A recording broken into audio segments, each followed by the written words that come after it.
for millions, the hit television drama Peaky Blinders may be a glimpse into the culture, trials and tribulations of life in interwar Birmingham.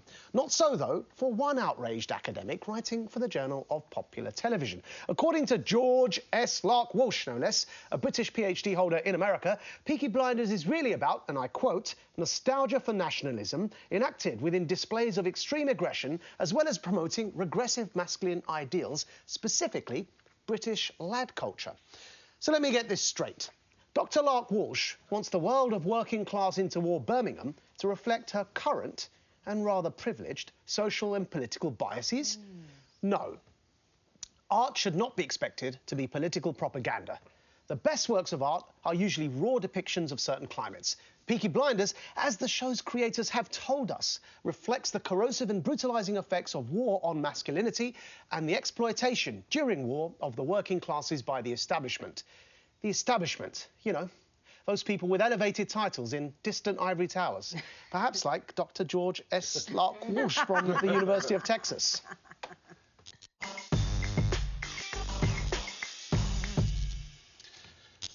Let's hear what the Peaky Blinders producers say in just a moment, but I'm conscious, Maajid, some folk are watching this, they'll be aware of the show, but they don't know a great deal about it. Just a bit more of explainer before... Really, Nick? People don't know about this show? Well, I'll explain it. all the background to it. I'm yes, be honest, I've seen 1.5 episodes. Well, We're all too busy watching... The Pledge. The Pledge. I highly recommend watching it. In essence... My sons adore it, by the way. I mean, I love it. It's made Birmingham into an internationally recognised city. It's done wonders. Well, they might argue they'd managed that before, but... Not if you're in Texas. It's set in post-World War I Birmingham, and it's about soldiers who returned from fighting in World War I, and they are, as I've mentioned, brutalised by the effects of war. But they're a family, a gypsy family, a traveller family, who are based in Birmingham, the Shelby family, and it's about how they turn their experiences of war towards a life of effectively crime and gangsterism to progress through the social hierarchies of England as it was at the time. And so, in essence, you know, they're struggling against snobs in London who look down on them. I mean, it touches to many themes today, whether it's class, whether it's, you know, wealth versus inequality, whether it's racism, whether it's, for example, the cities outside of London in decline. It speaks to all of those themes, which is why I think it's so relevant. Yep. And why it struck a chord. And also, can I just add quickly, and I think what the show does so well, I love that show. Yeah. I think, number one, it really authentically depicts just how limited the options were for men like that during that period in British history. And also, clearly, George, wherever her name is, Professor, God bless her, in Texas, does not watch the show. The women run the show. The women are powerful women who control the family. Those men do not do anything without the approval of the women. And last thing, Nick, the name itself, Peaky Blinders, it's based on a real true-life crime gang that did exist in Birmingham. They used to wear flat caps with the peaks, and hence the name Peaky Blinders.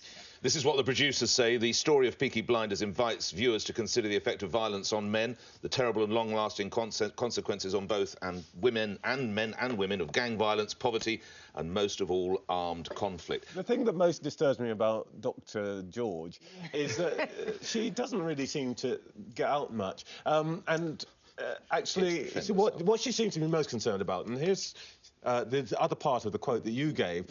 She says, in the current socio-political environment, associated concerns about the prevalence of toxic masculinity, such presentations no longer feel safely confined to fantasy. Now, toxic masculinity and fantasy, I know a show where there is ritual assassination, child violence, beheading, girl-on-girl sex, boy-on-boy sex, dwarf-on girl sex, incest, violence, and sex dread. It's on Sky. Now that is a proper show. And the three most violent individuals in this show are Cersei, Queen of Westeros, who kills everybody, who treads on her toe. Daenerys, the Dragon Queen, who just burns people. But she kills for good, though. And Arya, who is about 13 years old and literally slits people's throats. Now, you clearly watched the show. It's a study for me. And the thing that strikes me is that this lady just doesn't seem to know what most people are interested in. But the thing is, Trevor, not toxic. This masculinity is not toxic at all.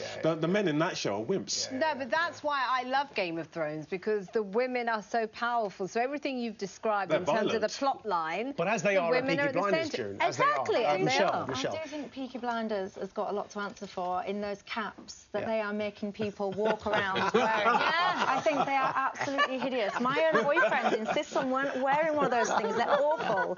But that aside, I don't quite know, and I don't want to dig at this university in Texas, but I don't really understand what it's got to do with the university in Texas. No, she's British. The doctor is British, but she's lecturing there. But I just think it's this whole over-offended culture. People keep constantly getting offended on other people's behalves. And, you know, do men really watch those kind of programmes and think to themselves, I know what I want to do now. I want to go out and... Pardon? Can we put anything Clearly not. on the TV? Well, within... No, but you say people seek offence, and I think you're onto something there. But are there not... Do we not have to have certain parameters? Well, we have decency guidelines, don't we? So we do already have a set of framework and regulations. Well, this is on the BBC, so it must... I mean, it's probably tamer than... Quite a high No, I mean, she makes it ridiculous. But there is a semi-serious point here. We know that 2 women every week are killed by their partners. And there is a sort of what people now call a trope, that is to say a habit of the dead woman, the naked dead woman's body. And I think the smart people in this, and this lady doesn't seem to me one amongst those, are saying that what we're doing is we're normalising a certain kind of attitude towards women. And we're making violence against women not as feel not as horrible and ghastly and unusual as it should. So we become desensitised. So I think there's a smidgen of a point here. I think her sin is that what she's doing is making that important point feel a bit ridiculous.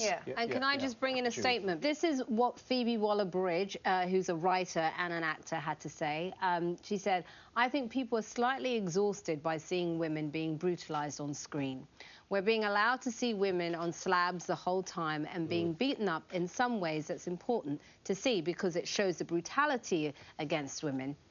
Seeing women being violent, the flip side of that is refreshing and oddly empowering. Well, we've got to decide which it is, haven't we? So we're now going to say it's OK if we're seeing violent women. And we need to be careful about what we do. I'm thinking, in 2016 Academy Award, 4 out of the 8 films which were nominated as best films featured the rape of a woman or a child. There's something ugly about that once you step back and look at it. Again, when these stats and women and depictions of violence on women on television screens, Germaine Greer makes a good point and cites surveys actually to demonstrate and back up the point that actually it's primarily women who are demanding the violence against women on television for consumption. It's an interesting one. I don't think that's true. I don't think there are some studies. There are some studies that I know, but that's nonsense. I think that's nonsense. The novel form was a form invented pretty much for women to read. So I think the idea that somehow women are demanding this is just silly. That, it happens that women perhaps watch thrillers and detective stories, and crime stories disproportionately. The problem is that what we're producing now are crime stories and series that depend on a level of violence and shock but in a sense, that would not have been the case Do you want a committee over the Academy Award that says, I'm terribly sorry, there's too many violent films? I mean, in a sentence, but we is that... have to think about what films we don't know how you police it. No, but I want producers and writers to see what is being done in aggregate, because every individual producer or writer thinks, my show is the only one like it. But if they were to see that what's happened is the aggregate and that comes from is these not sorts what of they debates. think it is, then they might think again.